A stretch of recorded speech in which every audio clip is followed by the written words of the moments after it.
Welcome back, watch fans, to the #1 channel when it comes to making money with watches. That's right. Our goal here is to find those watches which will double and triple in value over the next 2 to 5 years, and you can also enjoy on the wrist. Unbelievable. But look, mainly we discuss watches from brands like Patek Philippe, AP, even Rolex, possibly Vacheron. Okay, and but today we're discussing. What are we discussing today? Look, this channel will give you C-grade content for a D-class audience. Unbelievable butcher. So make sure you click the like and subscribe button. And also, perhaps you want to join our channel, and then you'd be invited to our exclusive Las Vegas Horological Congress. That's right, the Las Vegas Horological Congress is going to be a celebrity-packed event in April, where we're going to have a meeting of the minds, of like-minded aristocrats. Okay, this is not for peasants. We're not going to have any bogans, peasants, or any type of riffraff. There's not going to be anybody with size 7 Skechers. There's no grooming, no grifters and groomers will be allowed. Well, there will be a little bit of grifting, but it'll be kept to a classy level of grifting. Okay. Look, the type of grifting we do on this channel is designed to enrich your life and enrich your bank account. That's right. So today we're discussing a very sensitive topic. That's right. We're discussing a very sensitive topic of when should you buy a watch at retail, at list, from the AD, as the cool kids, they call it the AD, the authorized dealer. When should you do that? Because sometimes it's not worth it, right? Well, look, I would say you should almost never buy from the AD. But look, sometimes, the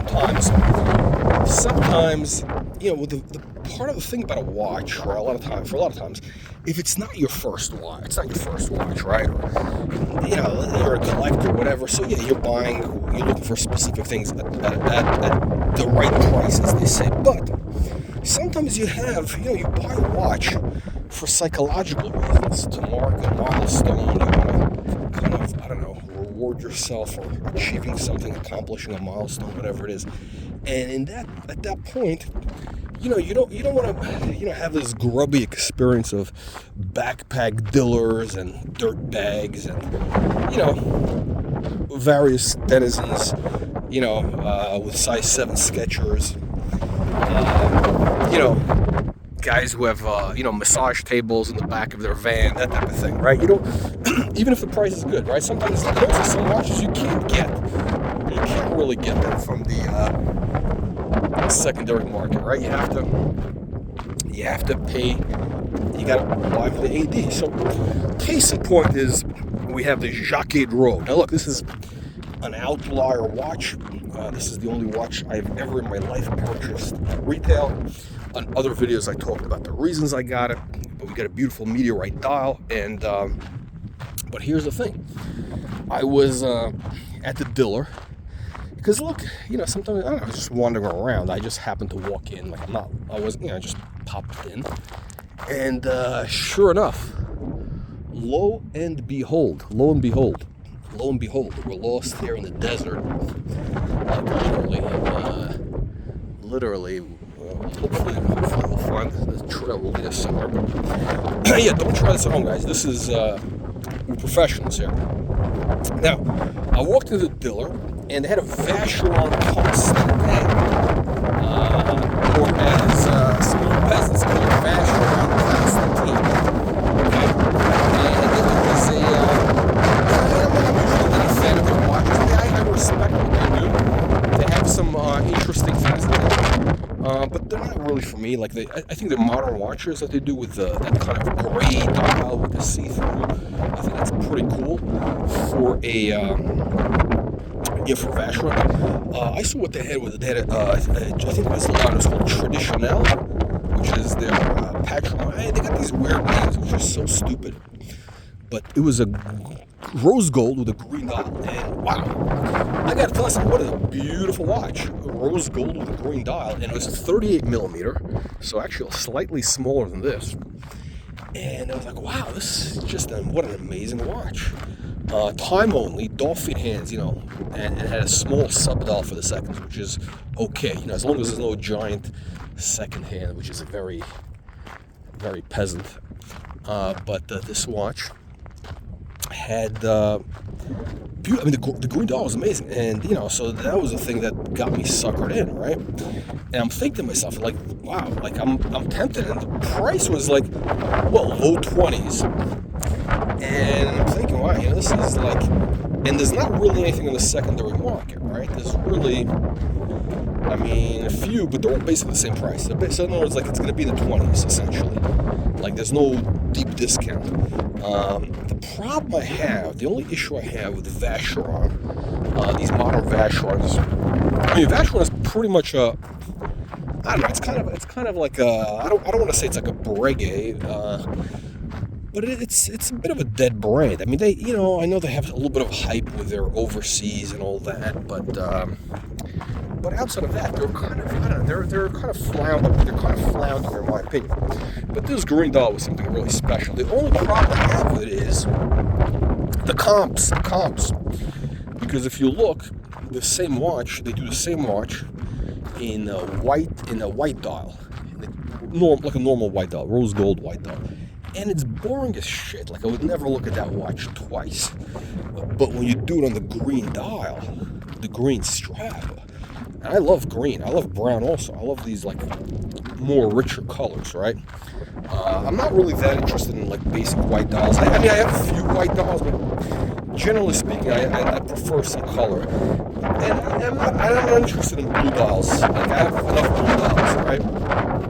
So, those are a little too basic. I think blue dials are just too, like, blue is a predictable dial. Like, if I saw, like, a really cool dial, like a purple dial, yes, chocolate, I have a chocolate dial, I could go for more. The problem with these dials, the problem when you get into these green dials and chocolate dials, is they become seasonal, right? They become seasonal. Like, what does that mean? God, you really only wear, like, in the spring and summer, unless you live in a place like Miami, where the environment is very, like, tropical. If you live in a tropical environment, I think a green dial is great. But let's say here, really the green dial is going to be kind of, I don't know, it just would be awkward. A chocolate dial, bronze chocolate dial is much more compatible, right? You got to go with, your environment. So the issue I have with the Vacheron is, with the green dial, is a beautiful watch.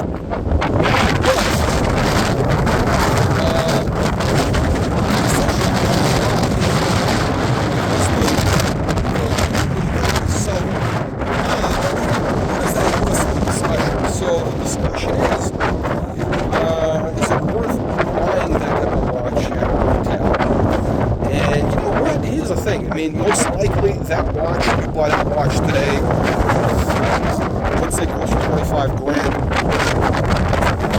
it's not going to lose that much value. It's not going to make any money. So that's the other thing I was thinking. It's okay, I love this watch. The problem is, if I buy this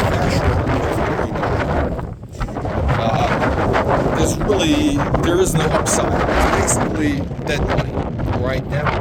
Or I'm going to lose a little bit of money because the Vacheron green dial is, there's nothing driving demand, right? There's really no value drive, no demand drivers for that watch. There's no catalyst for that watch to increase, okay?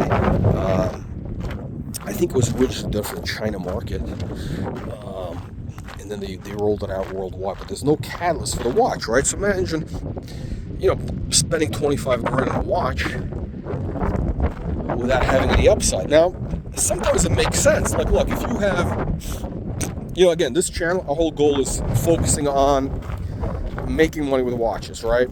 So it's not about, but sometimes, you have to, I think it's normal that sometimes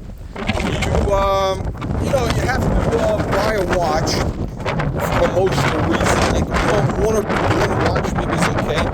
Let's say if you have 10, if you have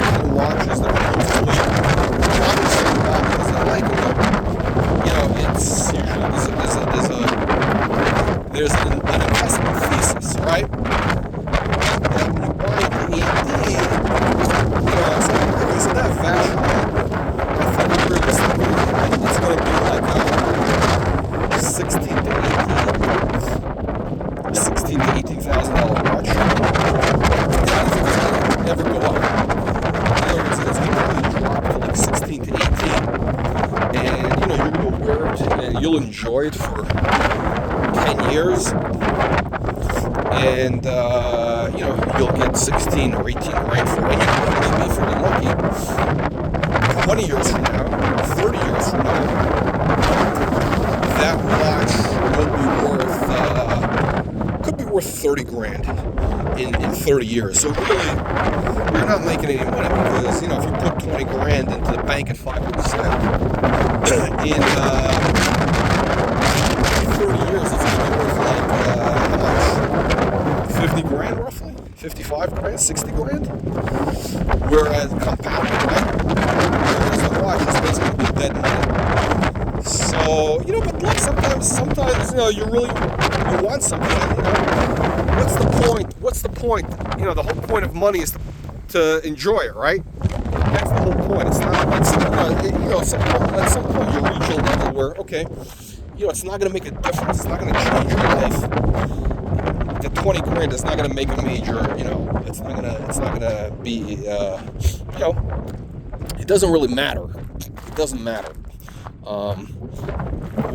It's not going to have any real impact. But the other thing you got to look at is what are my alternatives? What else can I do with that 20 grand? Well, so when I was thinking of that Vacheron, I was also thinking of the Rolex Day-Date green dial, which, you know, I'm a fan of. The Rolex Day-Date green dial and that green strap. Yeah, that's on my watch list, and the prices have been coming down. I think there's a few in the low 20s now. They got all the way up to 35. Now they're back into the low 20s. And when that watch came out, when that Rolex Day-Date came out in green, and they did them in chocolate and red and blue on a strap to the point, they were, I believe, low 20s. Low 20s. And that was like 15 years ago, I think it was 10 years ago. So basically that watch is, you know, I think the same thing is going to happen with this Vacheron. It's going to be that type of thing. There's really not a real value driver for it. And guess what?